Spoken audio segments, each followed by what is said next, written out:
Hey there.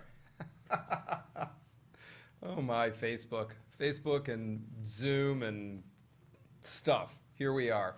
Welcome to day 4 of the De-Stress Your Mess Challenge. I am broadcasting you today from beautiful, sunny, a little chilly, but sunny St. Petersburg, Florida. So hello and welcome. I'm so happy that we are coming to day 4 of the challenge. It's been just a delight to be with everybody live online, and even for those of you who are watching after the fact or just joining us here on Facebook and not able to make the live sessions. It's all good, and hopefully you're getting a lot out of this experience. I know for the folks who are showing up, certainly on Zoom and Facebook when we're teaching live, we're getting great feedback saying that the sessions are really helpful. And you know, in that playful way, right? I hope everybody's getting their dollar's worth. So I know that it's worth more than $1. All right, so here we are. It's day 4. I want to get a few things out of the way, just a few housekeeping things left over from last night. I had told you that I would share with you a list of places you could go to find some additional support, right? If you're not handy, people are. So the places that you can look, there's actually, most of these are apps. Some of them are also available on the web. Some of them only are apps that will run on a smartphone or a tablet. So there's Handy, literally Handy, Handy. There's Angie, which used to be Angie's List. And Angie, because it's so successful, actually ate Home Advisor. So if you were familiar with a site called Home Advisor, it got absorbed by Angie. And Angie spells her name now, I mean, it's no longer her, A-N-G-I. They dropped the E from Angie's List, so it's just A-N-G-I. There's also TaskRabbit, which is one of my personal preferences. Craigslist, just, you know, there's a certain amount of garbage that you have to sift through on Craigslist, but you can still find connections there. Thumbtack is another app, and I think also works on the web. And then there's also Nextdoor, which is a neighborhoody way of connecting with people local. So often you join a Nextdoor based on your zip code, your postal code, and then you can typically find referrals for local people to help. And Nextdoor, because it is a community-based app, if you were housebound or you had time and you were willing to volunteer your time for somebody who's housebound, there's all kinds of things that get posted there. I mean, there's a certain amount of garbage because it's social media, and there's also people who are volunteering to walk dogs, or if you have if you need somebody to walk your dog because you're infirm or something, they'll come and it's a way to connect with your neighbors, basically. And so some of that will give you access to referrals of other people who have provided services in and around your neighborhood that other people have used or can recommend, or they might be the service providers themselves. So that takes care of that.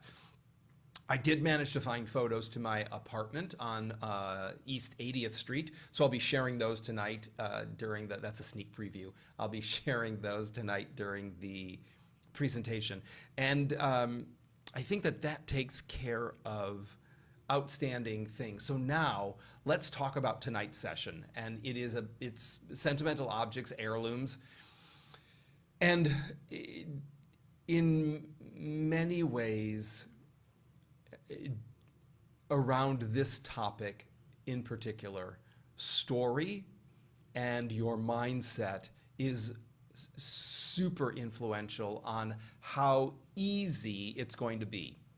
It's never complicated. I mean, unless we're dealing with literally matters of an estate that are not settled and there's personality conflicts and long-standing grievances, right, and resentments. That's complicated, but in and of itself, interacting with inanimate objects is never complicated. It might be complex because of story or your feelings, but in and of itself, it's relatively simple to navigate these things. It's the story that's going to get you trapped and keep you stuck to it. Also, if you haven't seen my TED Talk, you might want to watch that because it's all about story and stuff. And you can find that on the TEDx website, and you can also find it on my YouTube channel, so you can find it both places. So back to the point of sentimental objects and stickiness. It's super helpful if you come to tonight's session with an open mind and an open heart. Pay attention to any story that you're telling yourself about, like, oh, this is going to be extra hard for me. It doesn't have to be extra hard for you. You don't, it's not required. And I feel like when those reactions are unexamined, when they are just knee-jerk, rote, habitual behavior, you're not doing yourself any kindness by reinforcing that messaging over and over and over again. If you say it enough times, just like misinformation on the internet, you'll start to believe it, even if it's not based in fact at all. So you really want to pay attention to any story that you've got running that sets you up for disappointment, for upset, for failure, for bringing your energetic vibration down rather than up. Things are what they are. We meet them as they arise. We do what we do with the things that are in front of us and as they present themselves to us. We don't need to bring a bunch of extra baggage to the process. The process requires our full attention and concentration and mindfulness already. You don't need to strap a bunch of historic points of view onto your back to make it that much more challenging to walk forward. So really, we'll talk more about it tonight, of course, but the more you can prep yourself to just set it aside. It's like, you know, in the theater, which is where I worked for many years before I started doing this work, we have this concept of setting aside your disbelief and going with, clearly it's a play. They're not real. I mean, they're real people. They're actors, but these are not, even if they're impersonating real people, you're not actually, it's not like cinema verite. You're not actually eavesdropping on somebody living their life for 2 hours. They're replicating human behavior and speech patterns for a certain period of time in a dark room, and you're in their dark room with them.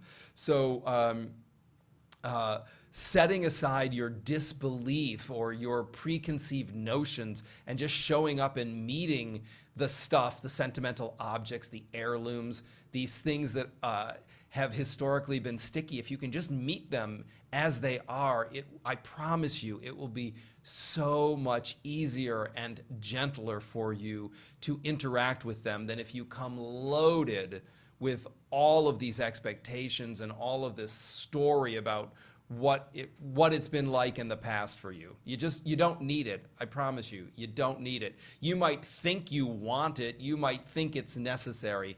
I can tell you, I've been doing this work for a long, long time. Not required at all. So that's what I got for you today. I really hope you'll tune in with us tonight, 8 p.m. New York time. We will be on Zoom, same Zoom room. So if you've been there once, you got the link. You'll be able to get there really easily, and we will see you in a matter of hours. Bye for now.